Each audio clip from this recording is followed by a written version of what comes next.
Welcome back. If you've just joined us, our guest on this episode of Question Time is the Honorable Minister of Transportation, Honorable Chibike Amaechi. So now let's start by taking your roadmap for the reform agenda and the transport sector. You've highlighted so many challenges in the transport sector. Could we have in brief how you intend to follow up this roadmap for the reformation of the transport sector? Well, I want to start with railway.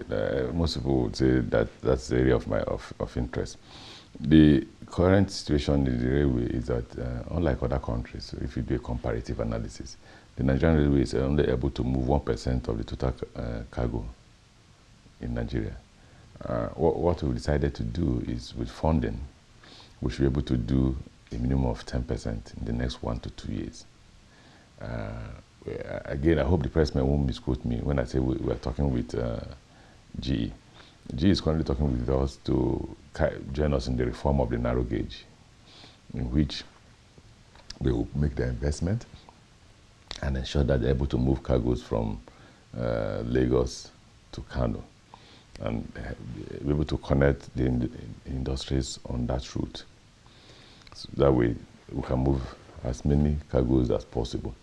We will commence the construction of the Lagos-Kano rail line, which we hope that in the next 2 years we should be at Ibadan. I'm negotiating with CCECC to also commence at the same time the Kano-Kaduna. Within the period, we should be able to also commence commercial activity in the Kaduna-Abuja rail line. There is an ongoing probe of the rail sector. Could you give us an update on this? How far will the probe and what's the outcome of that probe in which we had that several billions of naira what had been spent and could not be accounted for? I'm not in a position to know that, in the sense that it's only the National Assembly that is saying that. We've not done that. You see, in the ministry, the idea is not to just probe for the sake of probing. If we have evidence that money has been misappropriated, we'll try and collect that back if that is true. We will not just be distracted by the idea that we also want to go and probe for the sake of probing. Our idea is to deliver, because Nigerians are no longer asking the question of whether we're trying to find out how much money has been stolen in the transport sector. I've heard all sorts of stories, but I need them to provide me with documents for me to verify. My target is to ensure that I deliver transport intermodal. We're looking at, when I say intermodal, you're going to look at the waterways. So in terms of in that waterways, we are also talking with NIWA to engage a conversation, or to engage CECC to start a conversation with CCECC. China Harbour, not CCECC, China Harbour, to see the possibility of having to convey goods from Port Harcourt and Lagos through the water to Onitsha Seaport. Onitsha Seaport is almost completed, to Lokoja Seaport, which is 50% not completed. I'm careful not to say completed. And then to the one in Niger. All those internal waterways we will use to also convey goods in a similar manner that we are also focusing on rail transportation. But so if while one is concentrating on this, you now focus on investigation of the cost of rail, the cost of the contracts and all that, you may be distracted. And I think they just are looking for you to deliver the services. Now, if you are saying that it's not part of your responsibility to look into the stolen funds and to reform the transport sector, but do you think that the funds gotten from these stolen monies could help to fast track your reform agenda?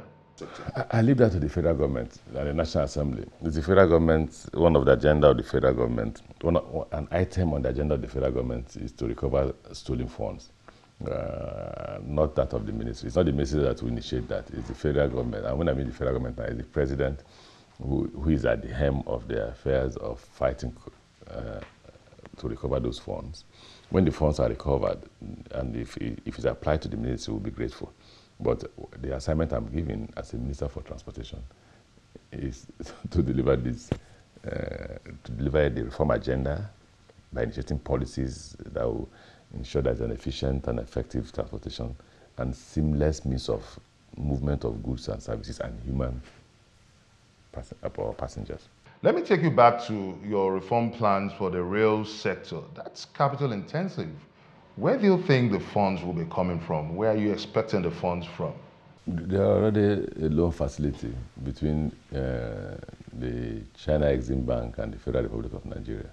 The total cost of the railway between Calabar and Lagos to Kano on the surface is $20 billion.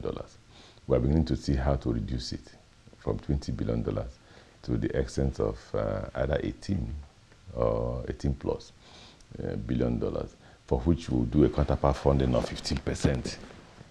15%.